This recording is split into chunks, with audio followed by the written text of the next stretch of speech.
चंपुआरे केंद्रीय विद्यालय स्थापन नहेले भोट वर्जन निष्पत्ति। चंपुआरे केंद्रीय विद्यालय स्थापन नहेले भोट वर्जन निष्पत्ति नहीं। आज एपरि एक दृढ़ निष्पत्ति नहीं चंपुआ अंचल बहु बुद्धिजीवी चंपुआ उपजिलापाल कार्यालय को घेराव कर चंपुआ अंचल बहु संघर सदस्य बहु अनुष्ठान सभापति संपादक कार्यकर्ता समेत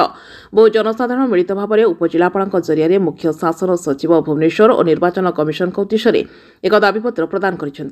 सूचनायोग्य कि चंपुआर प्रस्तावित केंद्रीय विद्यालय 2016 मसीह अनुमोदन होता अस्थायी विद्यालय चंपुआ चंद्रशेखर महाविद्यालय परिसर में श्रेणीगृह और जमी हस्तांतर होते स्कूल खोलिबा और शिक्षा प्राप्ति चंपुआवासी एपर्यंत वंचित हो आसुछन्ति। ए संपर्क में गणतांत्रिक पद्धति जमी अधिग्रहण पर चंपुआ तहसिलदार और चंपुआ उपजिलापाल द्वारस्थ हो सारी। एपरिक केन्दुझर जिलापाल अभियोग शुणाणी बारंबार द्वारस्थ होते एपर्यंत सरकार चंपुआर केंद्रीय विद्यालय खोलिबा दिगरे कौनसी पदक्षेप न नेबारु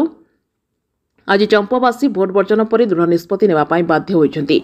आज जो उपजिलापाल ऑफिस को आछन्ते कोथि को सानिक्री आछन्ते देखो 2016 मसीह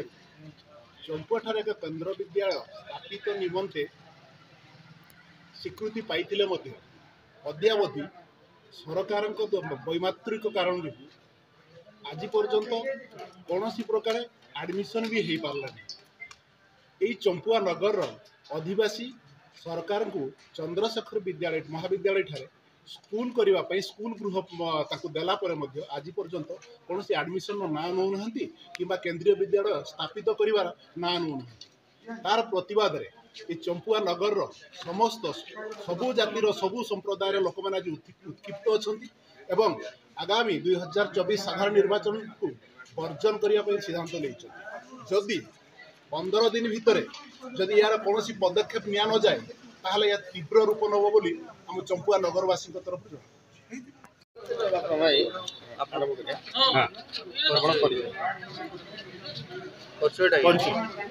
रमाकांत प्रधान अवसरप्राप्त प्रधान शिक्षक चंपुआ निवासी केंद्रीय विद्यालय न खोल भोट वर्जन चंपुआ जनसाधारण तरफ आज गोटे दाबी नहीं कि सब कलेक्टर पाक कौन दाबी रखुच्च कौन रखुच्च दाबी अच्छे आपण मैंने जानते शिक्षा ये हूँ गणतंत्र मुख्य आधार शिक्षा को जो भाव में ना कथा से सरकार तरफ गोटे केंद्रीय विद्यालय आम चंपुआर स्थापना होगापी 2016 मसीह स्वीकृति प्राप्त होती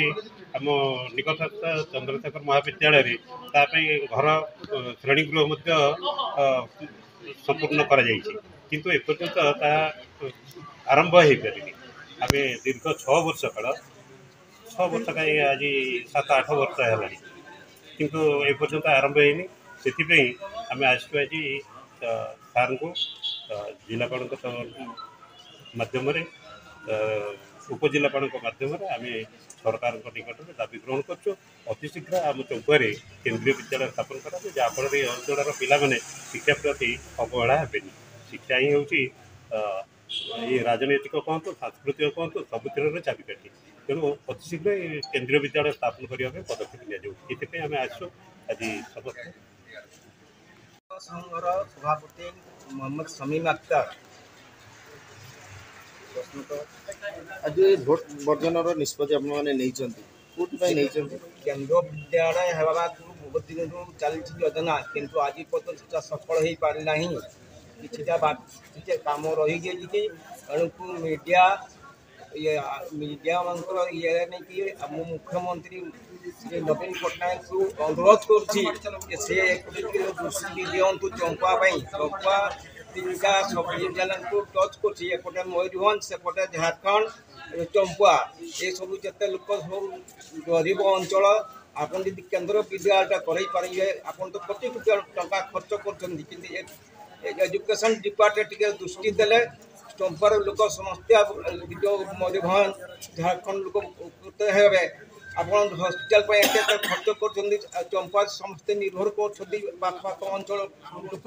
तेणुक आप विनीत अनुरोध आप दृष्टि कामटा पूरा कर